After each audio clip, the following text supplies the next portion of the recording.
Hey everyone, how are you all? Welcome to this channel with David, and in this video we are going to start with figures of speech. तो figures of speech start करने के लिए हम सबसे पहले पढ़ेंगे होता क्या है figures of speech, कहाँ हम use करते हैं language में. So basically it is used to make the language effective and impressive. Language को इफेक्टिव और इम्प्रेसिव बनाने के लिए फिगर्स ऑफ स्पीच का यूज किया जाता है. ये ऑथर अपना पॉइंट ऑफ व्यू क्लियर करने के लिए भी फिगर्स ऑफ स्पीच को पोइट्री में और राइटिंग में लिखते हैं. It is to clarify the abstract idea. Abstract idea in the senses the ideas which we can not see और touch but something which is in our mind. तो ऐसे ideas को क्लैरिफाई करने के लिए हमें फिगर्स ऑफ स्पीच को use करना होता है. It is to remove the ambiguity of the text. Text की एम्बिग्विटी को रिमूव करने के लिए भी हम फिगर्स ऑफ स्पीच को यूज कर सकते हैं. ये रीडर को अपील करता है. Appeal in the senses reader को का इंटरेस्ट जनरेट करता है पोएट्री के अंदर, रीडिंग के अंदर, या फिर रीडर को ये अट्रैक्ट करता है. अपीलिंग होती है फिगर्स ऑफ स्पीच.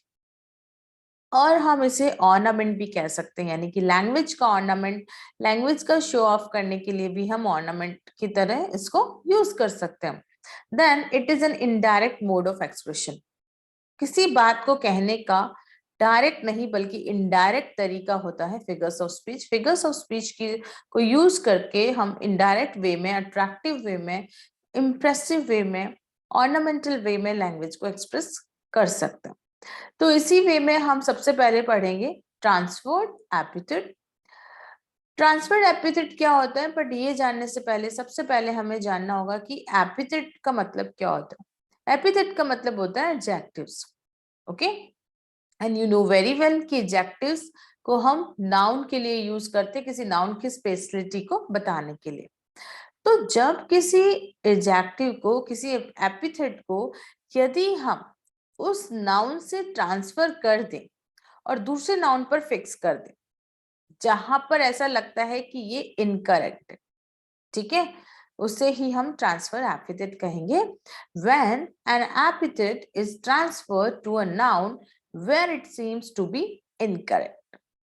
ठीक है, क्या होता है इसमें कि एक एडजेक्टिव को उसके प्रॉपर वर्ड से हटा के दूसरे वर्ड पे लगा दिया जाता है.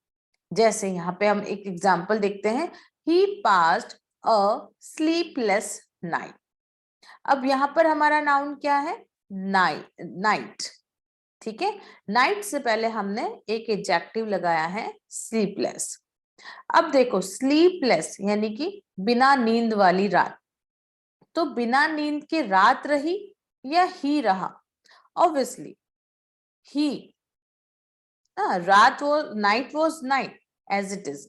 लेकिन क्योंकि ही की नाइट जो थी वो स्लीपलेस थी, यानी कि वो पूरी रात सोया नहीं, तो यहाँ पर ये जो एडजेक्टिव स्लीपलेस है वो नाइट से पहले लगा दिया. दैट सीम्स इनकरेक्ट, क्योंकि स्लीपलेस इंसान होता है, ह्यूमन बीइंग होता है, रात थोड़ी सोती है ना.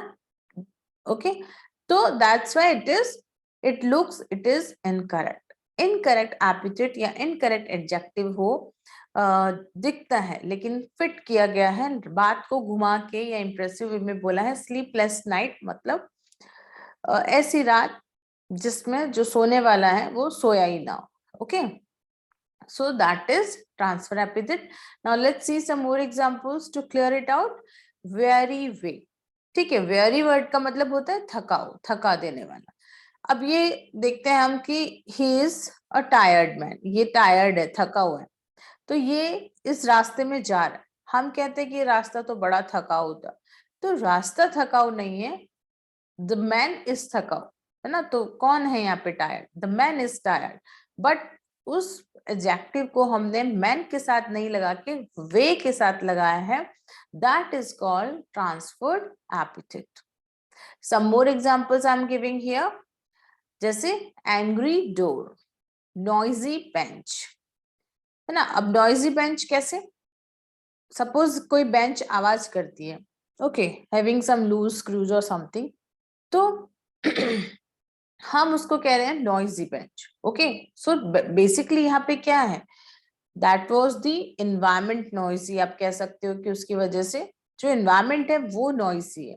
ठीक है, पीसफुल वे, again like very way, peaceful वे, जब हम किसी रास्ते की बात करें और वो शांति से निकल जाए, तो we are using this adjective peaceful with way, that is inappropriate. Peaceful कौन है? उस रास्ते पर चलने वाले लोग पीसफुल है, ना कि वो रास्ता।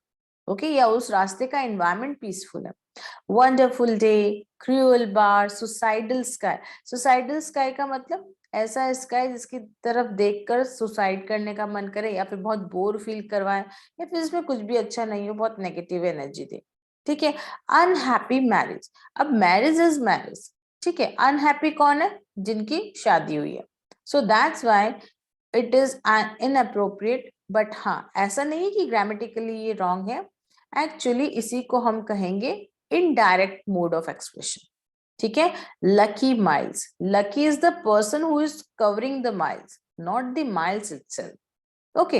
Angry finger, okay, she pointed angry finger at me, मतलब एंग्री वो खुद था, खुद थी, ना कि finger.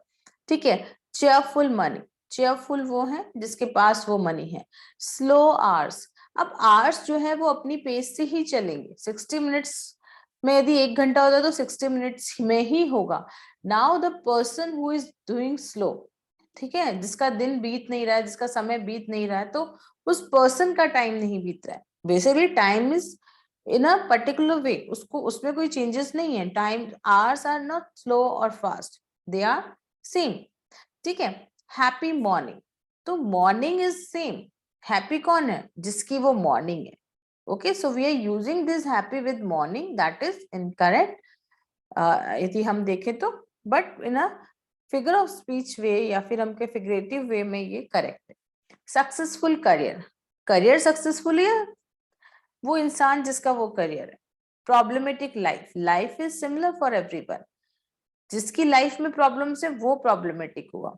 Okay, so this way these are some more examples of transfer epithet. I hope this is clear to you.